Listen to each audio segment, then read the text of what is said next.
Owen Jones. Hiya. How are you? I'm all right, actually. I'm feeling pretty pumped about this election. Are you energised? Energised, excited, thrilled, obviously. I think it's going to be... he's excited. Yeah. So the cat's getting stuck in the action.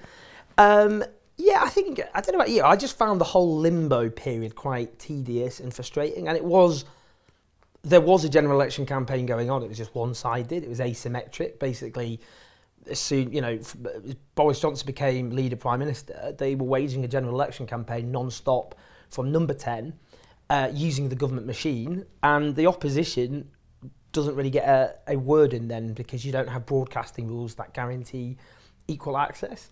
So I found it of a case of the Tories were just completely able to dominate everything, acted like there was about Brexit and then their NHS and police and schools lines. So I think I find it frustrating because I thought Labour should have gone earlier for an election than they did because it was going to happen.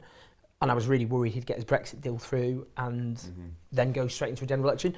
So, there weren't good options, actually. A lot of the options were all really risky, but that was the least risky option. And I had this panic at one moment that they just were not going to, that it was going to get dragged on.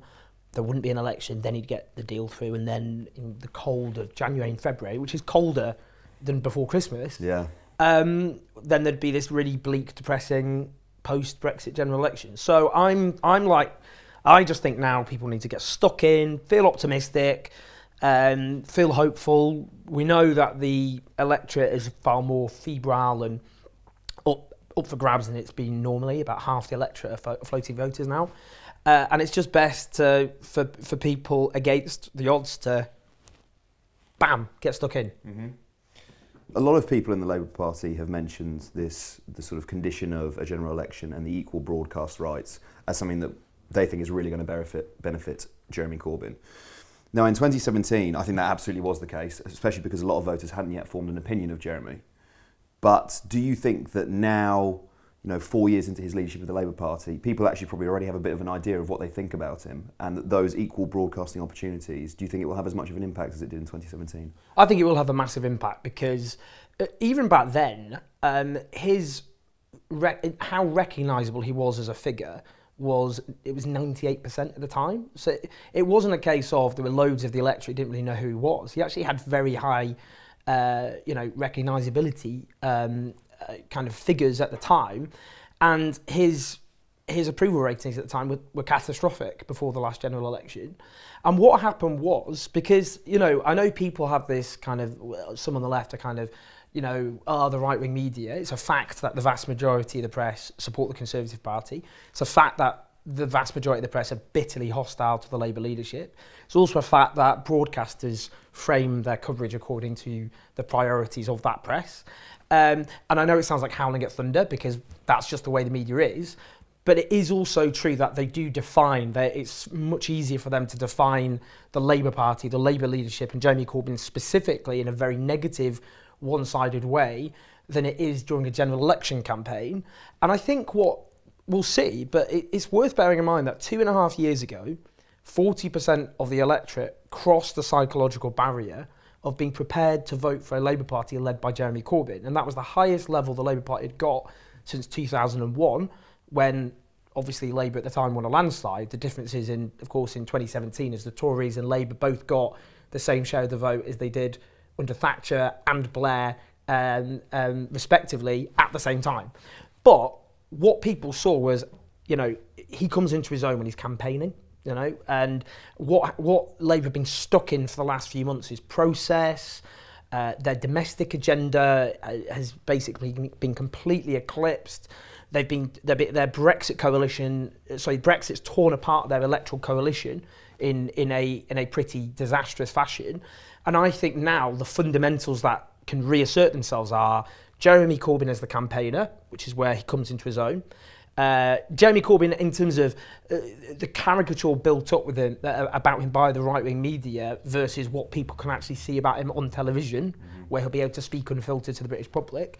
The popular domestic policies, and we know they're incredibly popular, taxing the rich, ending austerity, public ownership, scrapping tuition fees, genuine living wage. All of these are very popular policies, and people, will remember them because they'll be front and centre. And also because Labour's got this mass membership, the biggest political party in Western Europe, and also the social media game of not just Labour but Momentum and other supportive organisations. As political interest goes up, those viral videos can actually go viral again. So I think even though it's so hard for Labour in terms of where they start from, and you'd have to be delusional not to accept that, you can see how things can turn around. And the difference is as well, Theresa May went into the last general election more popular than Tony Blair or Margaret Thatcher at their peak. And you know, remember those buses, those campaign buses, they scrubbed out Conservative, just had Theresa May in big letters. And Boris Johnson is not someone who has those popularity levels at the outset. And I think this whole, well, he's a great campaigner. He launched his campaign online in a chauffeur-driven limousine, looking completely, you know, dishevelled and all the rest of it, with no sense of optimism or buoyancy. And I think you'll see him go around the country with people telling him what they think of him, and he's got very thin skin. So I think actually, you know, it is all to play for. It's very hard, very difficult, very challenging. Labour definitely the underdog, but you can see how in the cut and thrust of a general election, how they'd be able to claw back support and even, who knows, thrive. I think we're looking at, I agree with you on the first part of the sum, you know, the talk about the Brexit coalition that's being very heavily squeezed, both by the Lib Dems and the Brexit Party, Jeremy Corbyn's approval ratings, all of these things, but you're coming to a different answer, I think, to the one that I am, which is that I'm really struggling to see how Labour can win this election with those things at the outset. How is it that you're coming to that conclusion? Because it really looks to me like Labour can't win this election. I think, you know, the odds are stacked against, but we live in a time of political tumult where the unpredictable becomes sometimes the inevitable. And, you know, the idea at the last election that the Tories were going to lose their majority, if you'd suggested that at the outset, when Labour were 25 points behind the Conservative Party, when Theresa May's popularity ratings were off the charts, when, you know, Labour just had a very bitter public civil war, when, you know, it seemed completely and utterly demoralised and falling to pieces. If you'd suggested they would have taken the Tories majority and the Tories were way further ahead than they currently are, people would have looked at you like you were on some very kind of effective hallucinogenic substances. And I think, you know, I just think this time round, the Lib Dem surge, I think, is very shallow and soft, because what will happen in the general election is, I think a lot of people who are angry at Labour over Brexit will realise the only pathway to Remain is a Labour government to introduce a referendum with Remain on the ballot paper. There is no other way. And if people end up voting Lib Dem in marginal seats where it's between the Tories and Labour, people are just going to end up with a hard Brexit government, and that's the end of it. Any hope of being in the EU will be dead forever. That will be gone, never coming back. You know, the idea will be able to rejoin, and it's just a fantasy. So I think that has to be and the combination of Jeremy Corbyn coming into his own. You can already see him kind of, you know, he's like this kind of machine that suddenly revs up and becomes the campaigner. The mass grassroots campaign, the popular domestic policies, and Labour being the only possible way back for Remain. Is it going to be easy? Obviously not. But a lot of Tory ministers and MPs are nervous, and far more nervous than they were last time, because you can see how the Tories can lose seats in Scotland, the South West, in London, various places, which they're hanging on by a fingernail, which are heavily Remain. And they're counting on people to vote Liberal Democrat in those marginals. That's the cornerstone of their entire electoral strategy. And I hope that a lot of British voters aren't suckers and aren't going to go, I'm going to do what Dominic Cummings wants me to do, which is something you should never do in general as a that should be a rule in politics. Does Dominic Cummings want you to do this? And if you're in a polling station where it's a narrow majority that Labour have over the Tories or vice versa, and you're hovering over the Liberal Democrat box, Dominic Cummings is there in your ear going, definitely do that. Please go ahead. And is that something you want to end up doing? Because you're just basically just handing him and Boris Johnson and Jacob Rees-Mogg and all the rest a thumping majority. That's not to say people should be like, you know, back a new Labour period it was, suck it up. We might be crap, but the Tories are more crap. But I think it's not true, is it? Because it's like you'll get a referendum remain on the ballot paper, and by the way, they'll also end austerity, tax the rich, end tuition fees, bring these utilities under public ownership. It's not that miserable an offer, is it? Really? Seems fairly positive. It's fine. It's good. I know you want to see Jeremy in number 10, but if it doesn't happen, would you still support him as leader of the party? What a miserable pretext for a question at the beginning of a general election campaign, with the entire Tory press going, about Jeremy Corbyn. I just think, obviously if Labour lose, that's not good, is it? And yes, I would imagine he would stand down, and that's what you'd imagine in those circumstances. But I just think it's such a bleak, defeatist way of starting an election campaign. I mean, I look at this and think, look, virtually the entire British press supports Boris Johnson and the Tories, not in a subtle way, but in a really quite aggressive way. And they're going to, I mean, it is just so overt, and I'm, I'm not a little violin out, but I'm one of the only commentators in the entire commentariat who basically doesn't think Jeremy Corbyn's, some evil, sadistic terrorist support who's going to nationalise your mum. I'm completely isolated. Is that the slogan, do you think? It's not a catchy slogan. Yeah, I mean, some people might be up for it. The people's mum. The people's mum. Think about it. Just saying, if Labour are listening, don't rule it out. No, but I just think from my perspective, I just think because I'm one of the only people with a media platform who is not aggressively against Labour and its agenda and for the Tories and their agenda. I just think going on at this point when the general election campaign's not even started, talking about Jeremy Corbyn resigning and Labour losing, I mean, it's not going to motivate people to think, come on, we can defeat the Tories, guys. Not a great place to start. I think they can do it. I really do. I think it is incredibly difficult.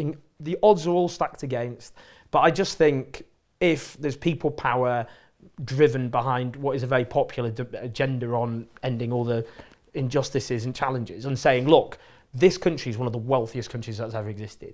It has all the wealth and all the resources to overcome every challenge and injustice. It just needs courage and determination.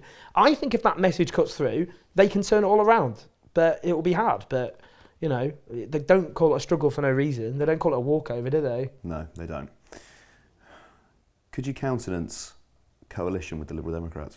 No. I think no. I mean, look, I just look at I just think, look, the Liberal Democrats led us to the disaster that we're currently in. They imposed cuts on disabled people, and I spent years meeting disabled people weeping over their circumstances. I met bereaved parents who had to pay the bedroom tax because when their child died, the room that their beloved child used to sleep in was now a spare room, therefore they had to pay the bedroom tax. I met people who in the NHS who were struggling with the cuts and the bureaucracy caused by privatisation.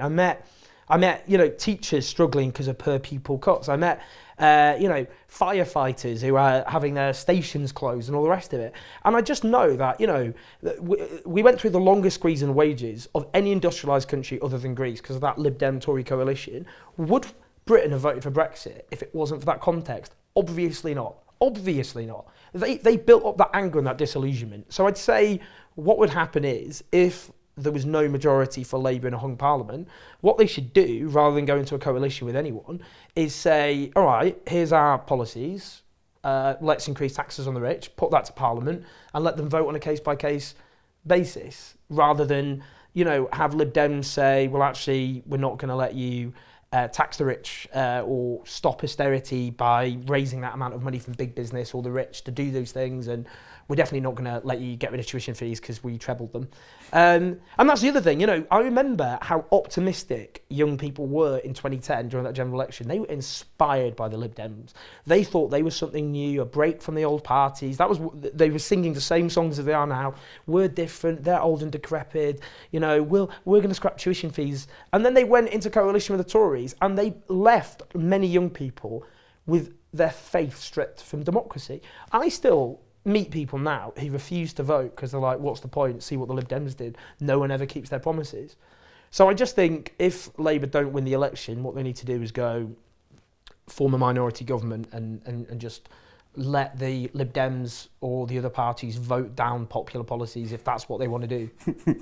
There's parallels there, I think, to what you've just been talking about, and also probably with the referendum as well. But I wanted to ask you if you think the left might have moved too quickly. It's one thing to take over a party, but it's another thing to take over the country. And I wonder if the working class really are moving with Jeremy Corbyn, and whether Boris Johnson's populism is appealing to them perhaps in a stronger way. I mean, when people talk about the working class, I think often there's this very stereotypical view, which is basically, and I'm not saying this person is not part of the working class, I'm saying the working class is a broad spectrum of people, but they often think 55-year-old white straight guy in a small town in the East Midlands with very socially conservative views, when actually the modern working class includes young Deliveroo riders from a minority background. You know, when people talk about Brexit as a working class revolt, in Hackney, which has had one of the highest levels of poverty in the country, about 80% voted for Remain, and that, what are we excluding a 23-year-old black single mum working in Tesco's in Hackney from the working class? What about the Scottish working class? What about Liverpool? Liverpool being almost the kind of heartland of the working class north culturally in lots of ways, which is an overwhelmingly Labour city and obviously an overwhelmingly progressive supporting city. I just think, the working class includes women and men. It includes people who are straight. It also includes people who are gay or bisexual or trans for that matter. The working class includes lots of people born here. It also includes migrant cleaners. The working class includes people in Newcastle who are working class women who marched for LGBTQ rights when it was unpopular to do so. This idea, this reductionist view of the working class as just being united by bigotry and all the rest is so offensive. I'm not saying you're saying it, but some do it. So offensive to the rainbow spectrum that is the modern working class. Young, precarious people, some with degrees, who are forced to do low-paid, low-skilled jobs or driven onto zero-hour contracts. Those are working class people. People who can't get they can't get a council house because they've been, they're not being built. They can't own their own home because that's completely beyond the reach of so many young people, and they're driven into an unregulated private rented sector. All these people are part of the working class, and I think what millions of working class people want is for the cuts to end, because they rely the most on, they're not paying for private schools, not paying for private education. They rely on those services to be properly funded. They're not. They want the rich to pay their taxes so that can happen. They want the housing crisis to be ended with a mass house building programme. They want to not earn their poverty. Most people in poverty are in work, earning their poverty. They want a genuine living wage. They don't think that people should be saddled with debt for daring to dream to a university education all of society benefits from. They're fed up with, rip-off and terrible privately run services like buses or trains or, their rip-off energy bills. They want them to be owned by the people. I just think, of the working class actually is, those are the kind of material issues that affect them. And take the climate emergency. That's often seen as this kind of middle class do-gooder, we've got other things to worry about. Well, what about all those communities trashed by deindustrialisation in the 80s? A Green New Deal would create skilled jobs in those communities, or it would mean massively improving public transport and make it cheaper and better, higher quality. Who's going to benefit most from that? Working class people. Or having cleaner air. People want to live in communities where their kids aren't being poisoned. Thousands dying of air pollution every year. This is a class issue, all of these issues, and this idea of basically working class people are all bigots and therefore they'll just all vote for Boris Johnson is simply just not true, and I think does a disservice to the reality of life for millions of working class people in Britain. Just finally, I wanted to get your take on the rumours, well, not rumours, there's been quite a lot of reporting about sort of Jeremy's inner circle and the control that's being exerted on him. Carrie Murphy being jettisoned to Labour HQ. Here we go for a little bit of attention. What are you doing? Do you want to have a little chat about Jeremy Corbyn's inner circle? No? All right. Maybe not. in Jeremy Corbyn's inner circle, what's your assessment of these suggestions that he's basically almost like this puppet, if you like, for Seamus Milne and these other characters, and that people like Diane Abbott and John McDonnell are sort of trying to wrest control of the party back away from them? I think there's always this idea that Jeremy Corbyn is this puppet, and he's always got these different puppet masters that shift from time to time in terms of the claim of which is the different puppet master. And I think anyone who knows Jeremy Corbyn knows he's a bit of a stubborn so-and-so.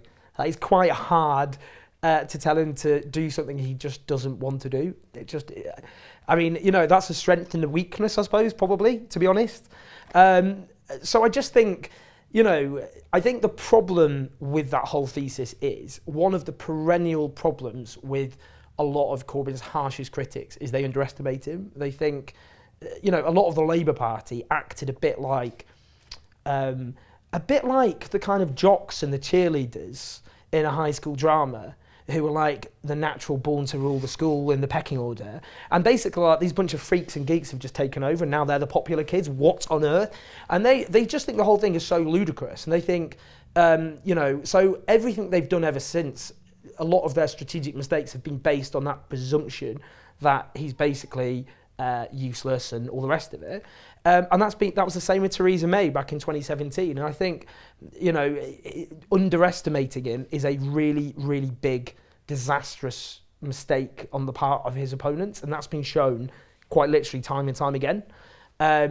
So no, I mean, I also think, 4.5 years in the centre of the most tumultuous time in British politics is an exhausting thing to go through. If anyone who knows, in normal circumstances, being in the leader of the opposition's office is fraught and hard. But going through all of the stuff they've all had to go through, there's always a kind of shift in personnel. A lot of people would really struggle to stay in that place for 4.5 years. And I just don't think we have this kind of criminology about the Tory hierarchy. Like, everyone knows Dominic Cummings, that's kind of it. But when it comes to Labour, it's like the most, and not to belittle these people, they're very hardworking and all the rest of it, but often very junior staff are like front page news. And that's not the case for Tory hierarchy. Inevitably, in any operation, it moves, it shifts, different people come in, different people leave. But it's a hothouse in there, and to be honest, anyone who's managed, very few people have been there for 4.5 years, and it's taken its toll as it would, and I certainly wouldn't have wanted to swap places with them, to be honest. Owen, thanks for taking time. It's a pleasure. Introducing us to your lovely cats. I know, both. Look at them, little smug little. Hey. Do you think they vote Tory? They don't vote Tory. No. Some people say cats are Tories, but I think they look like socialists to me. Very socialist cats. Yeah. Much socialism, very cat.